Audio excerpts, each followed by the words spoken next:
Hey everybody, this is Eric Stark with the RV Maintenance and Education Show. And today's episode is number 48, which can be found here at Radio Arizona RV, along with any of the other podcast channels, iTunes, Stitcher, Google Play, any of the major podcast channels. You can listen to it there, download it to your device, ever how you want to do that, what's comfortable for you, or just simply go to radioarizonarv.com and listen to the episode of choice there. And I'd like to encourage you to go to radioarizonarv.com as well, just to check out the website. Go there from time to time, sign up for our email list.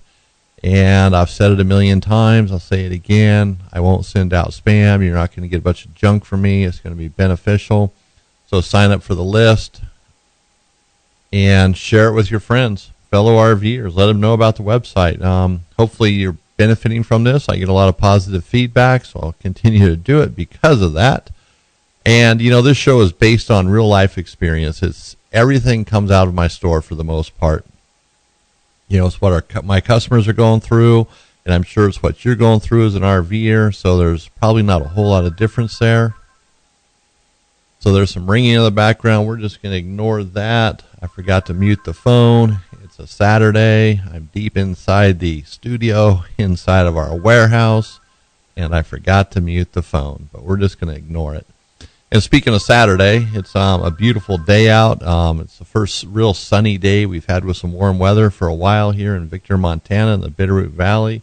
So it's kind of nice. People are out even riding their bicycles. So, hey, it's getting that time to RV. Spring is here. Time to pull out the RVs and get them ready to go.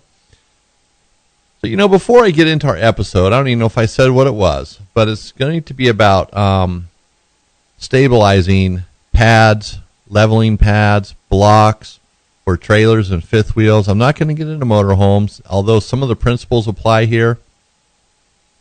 Motorhomes typically have leveling jacks, and most people with motorhomes don't really put blocks of wood or pads, things like that, underneath their tires to level them. They might put some wood or something underneath their tires just to keep them off the gravel if they're going to be sitting for a long period of time.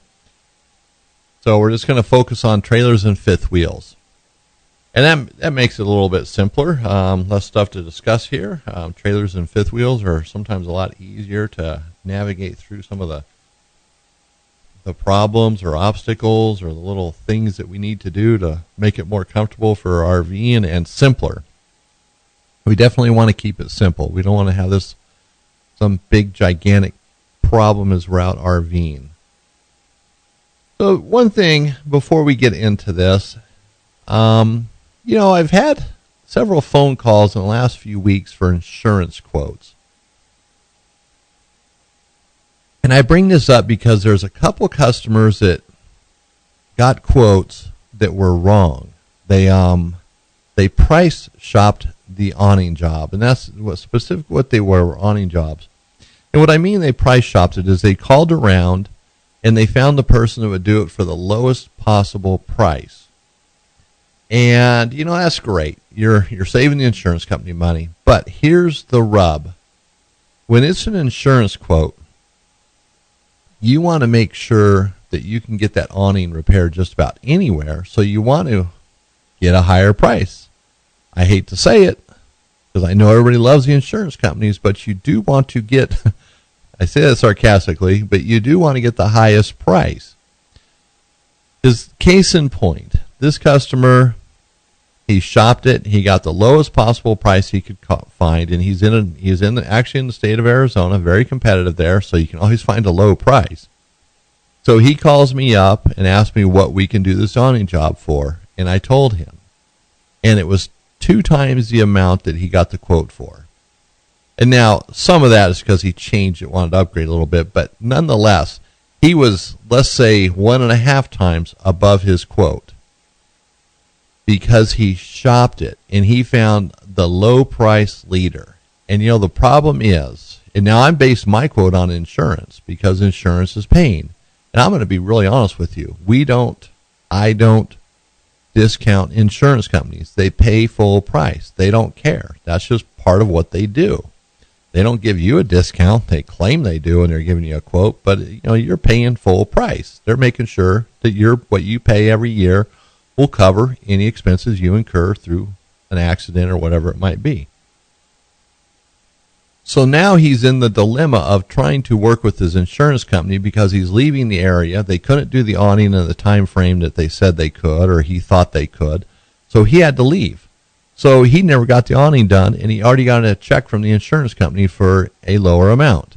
So now he's trying to work with the insurance company, trying to get paid the difference so we can do it. I guess he was just thinking I need to call around, and that's what he did. But you don't have to do that. Just get the highest quote, because another person that we spoke to this week, something similar. He has 2 awnings on his RV. Both awnings got damaged, and he got a quote for not nearly enough to replace both awnings, but it was a good chunk of change. So he just needed 2 fabrics, and so he's going to get the 2 fabrics, and he's going to be good. Now, I'm not sure why they paid for 2 new awnings. I'm not even going to get into that, but they paid for 2 new awnings.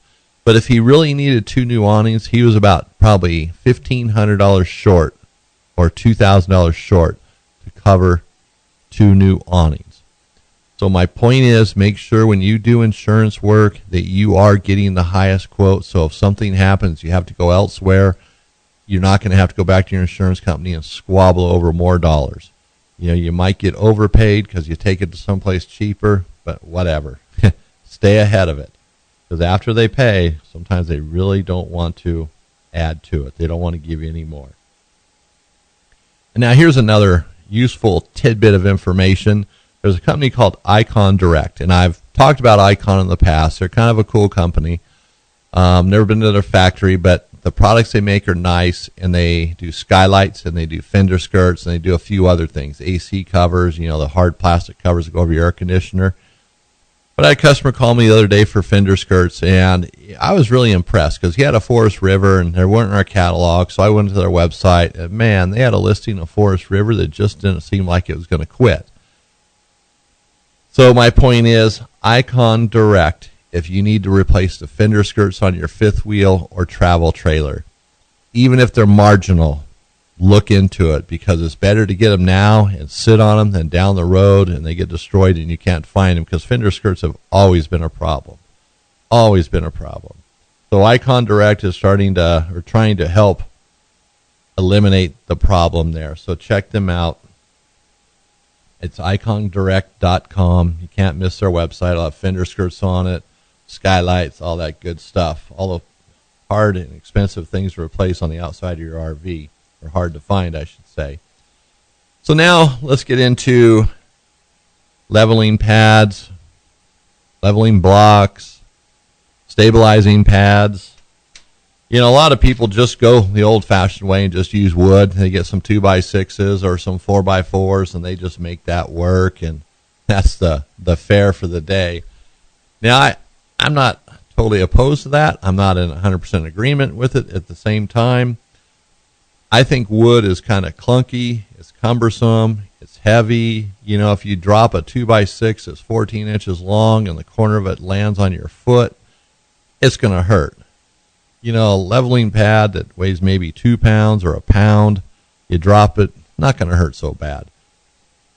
And wood, it takes up more space, it gets dirty, you really can't clean it, you can sand it. Plastic stuff you can clean and scrub and start out fresh. If you put it away, you can wipe it down a lot easier. Not that wood, if it has mud on it, that you're just going to throw it in your compartment or whatever, you're going to wipe it off. But plastic sometimes is just easier.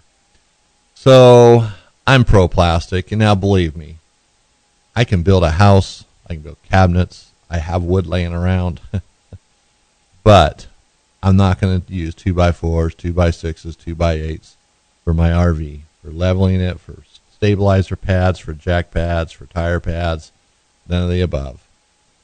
I'm going to use plastic. And most of them, like if you're using the Lynx levelers to level your trailer, they're going to stack together nice and neat and tidy. They come in a carrying bag,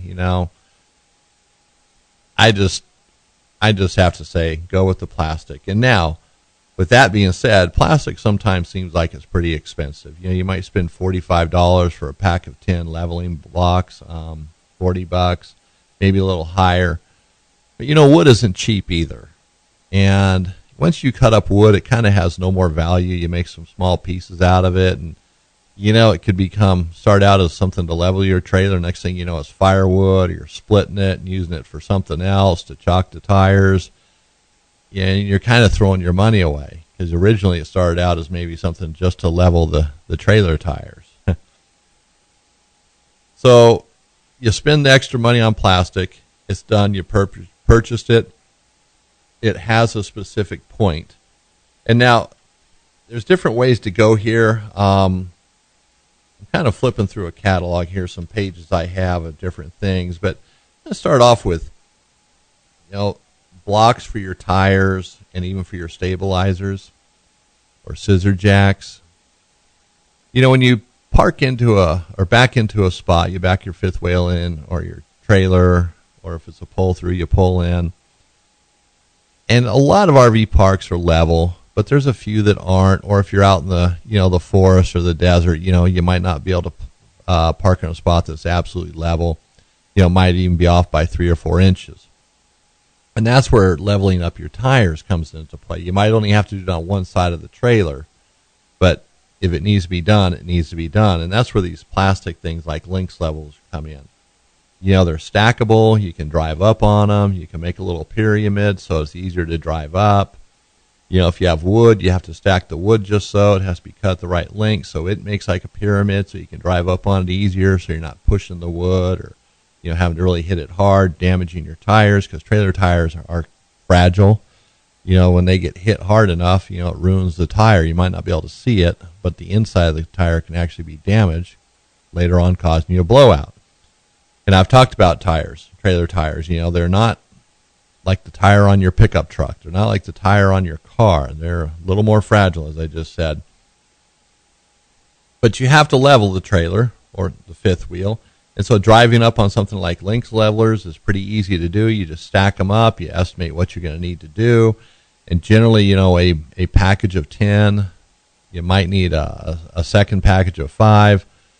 So 15 total. That'll probably do all the scenarios you're in.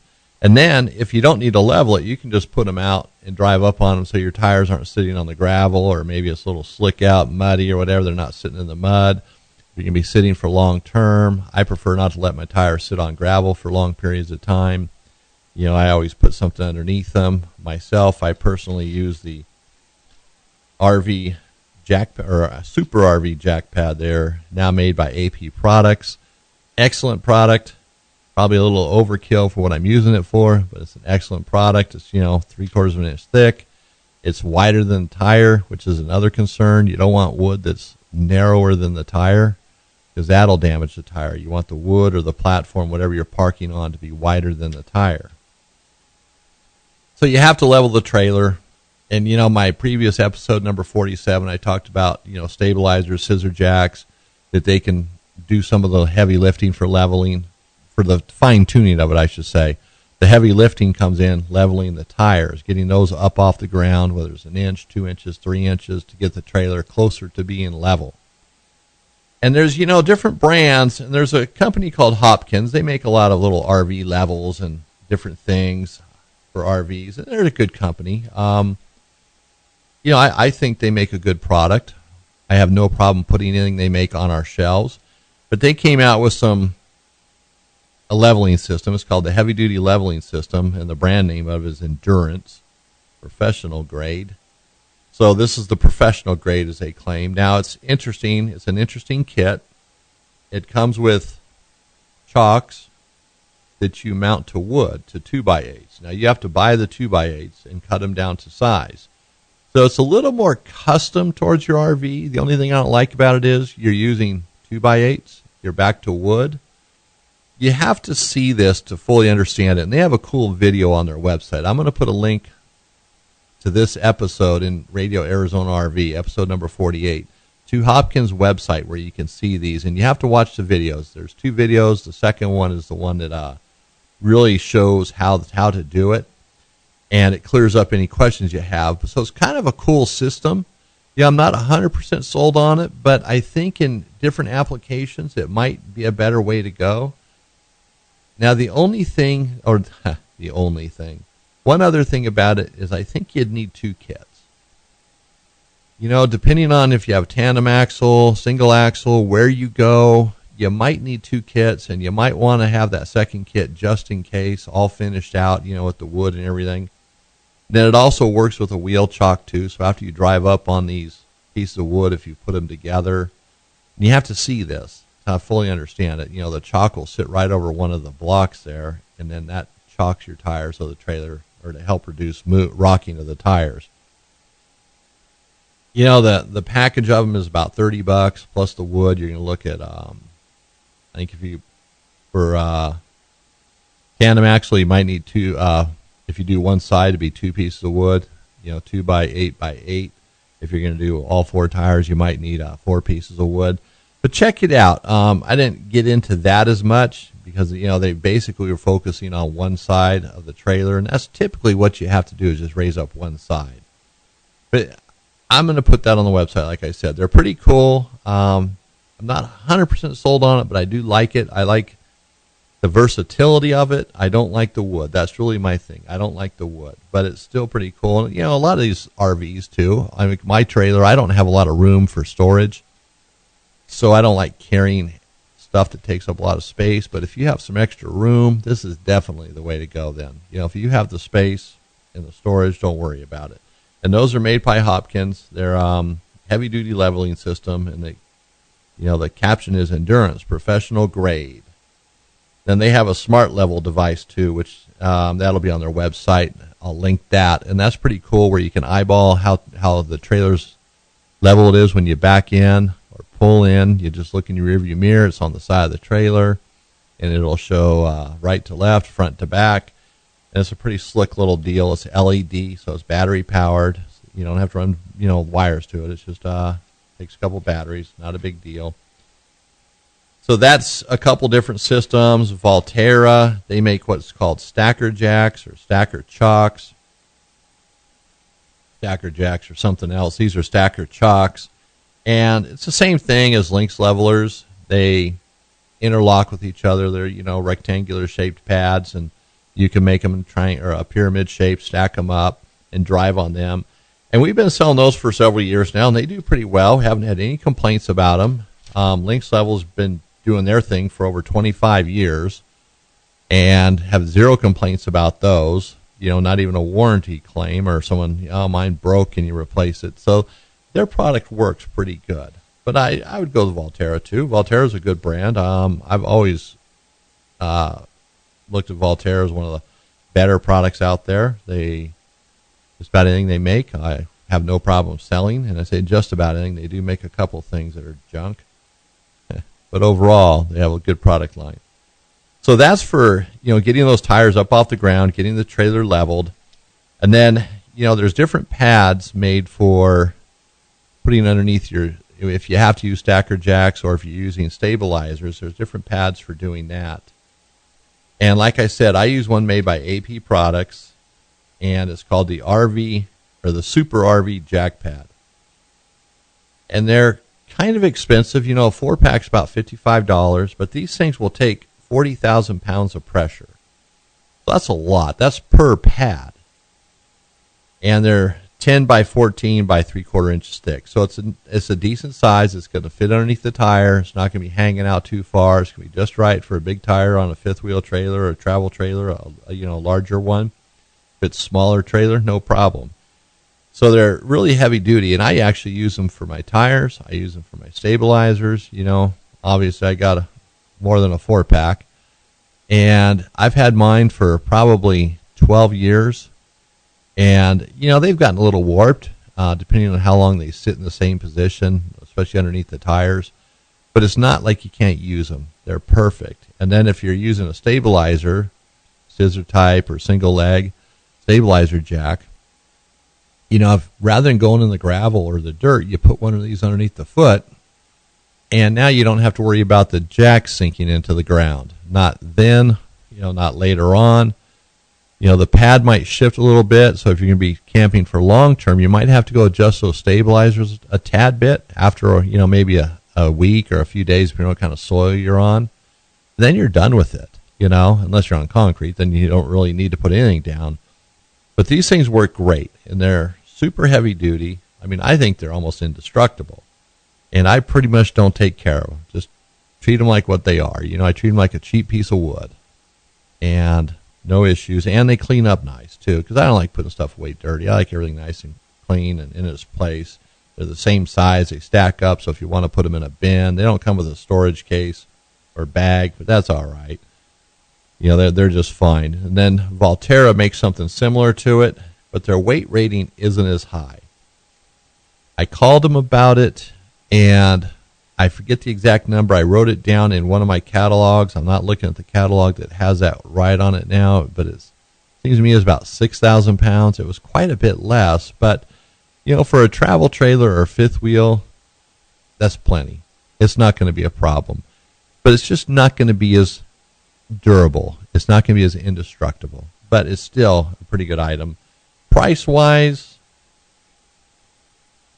I don't think I think they're competitive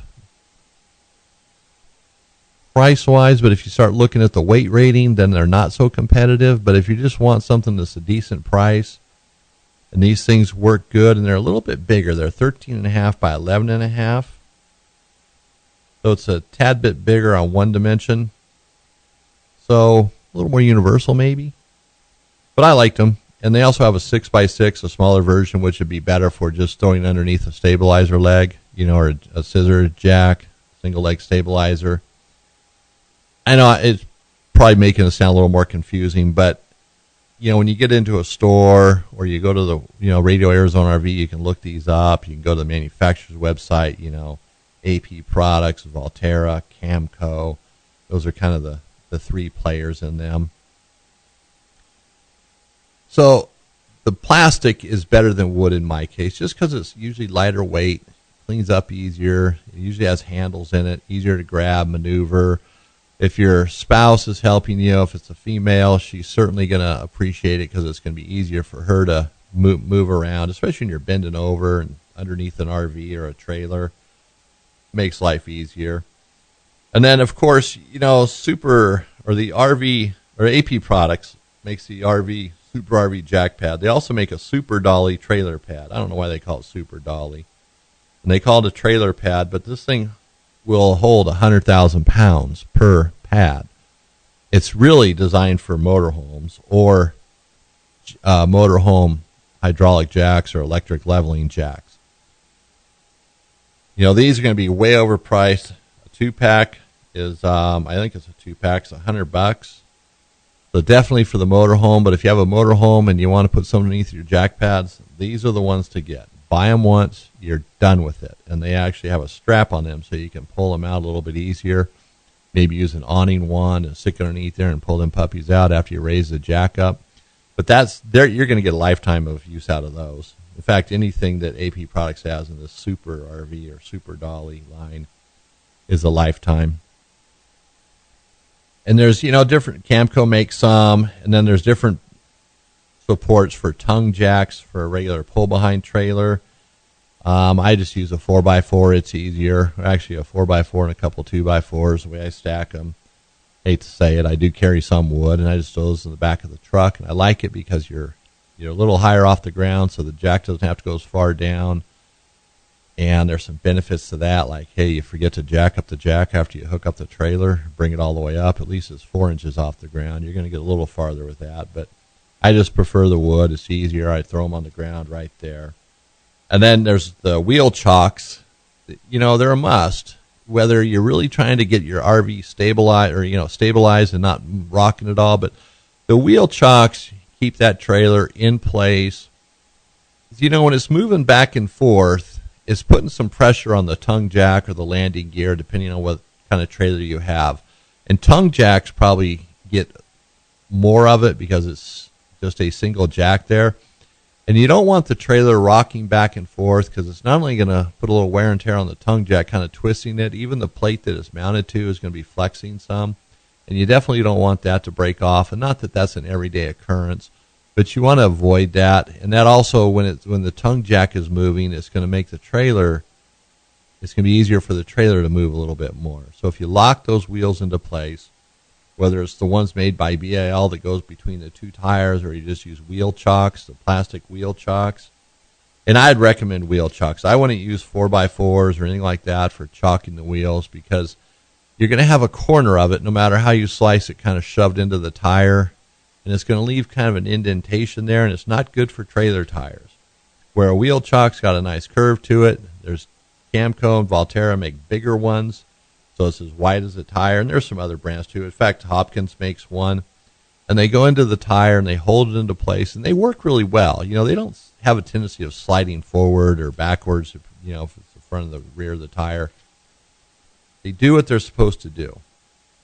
And so, probably beat this to death a little bit, but these things, you know, pads, leveling blocks, stacker pads, whatever you want to call them, you know, wheel chocks, they all have a place. And yeah, it adds to the overall expense of owning an RV, but it's well worth it. Again, when you get to the campground, it's part of that RV lifestyle. You have the right stuff, man. You just whip it out. Maybe you have it all in a plastic bin in the back of the pickup truck, because, you know, when you get there, you don't want to be digging through compartments. You know, it's just, I'm thinking out loud here because I know how I travel. I keep a lot of stuff handy, so I know when I get to the RV park or the campground, I'm just pull it out. And then when I'm done, I put it all back in that bin, goes in the back of the truck.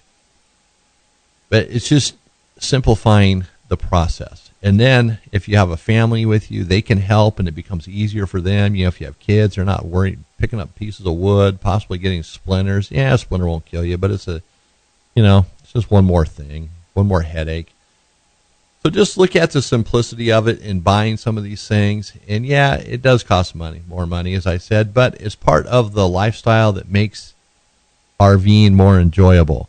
You didn't buy this RV to have nothing but headaches when you go out camping. You bought it to relax, so your family can relax, you know, enjoy the great outdoors or the ocean, you know, the rivers, the lakes, wherever you go.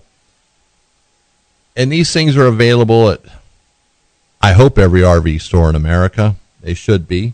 Maybe not all the variations, but enough to get you by, to get you satisfied, I should say, not to get you by. I mean, we carry what I feel is necessary for most trailer and fifth wheel applications. So the person can come in, you know, they got a few choices to make, and then they can decide what they want and go with it. You know, I always have a tendency of spending a little more money on stuff because I feel, you know, pay me now or pay me later. You pay for, you know, what you pay as what you get. So, you know, maybe spend a few extra bucks. Get the better stuff. That's your decision to make. But don't buy the cheap stuff that's not going to work for your RV either. If you have a big, giant fifth wheel, maybe the Valterra stuff isn't the brand for you. Maybe it's not going to be as durable. But nonetheless, get that RV level. Get their pads underneath the stabilizers, underneath the tires. Make it comfortable. Make it easy. So I want to thank everybody for listening. So this is Eric Stark, the host of the RV Maintenance and Education Show for the Do-It-Yourselfer. And I know a lot of these subjects I cover are basic, but, you know, like I said, and we'll always say, this is the stuff that's going on in my store, the conversations I'm having with customers. So just keep that in mind. And these are all little simple things, but sometimes, you know, just clarifying something, why you have to do this, why you need this, why you need that, makes life a little bit easier. You know, I'm a retail shopper. I own an RV. I also am into, you know, great outdoors in my four-wheel drive truck, you know, doing some overlanding.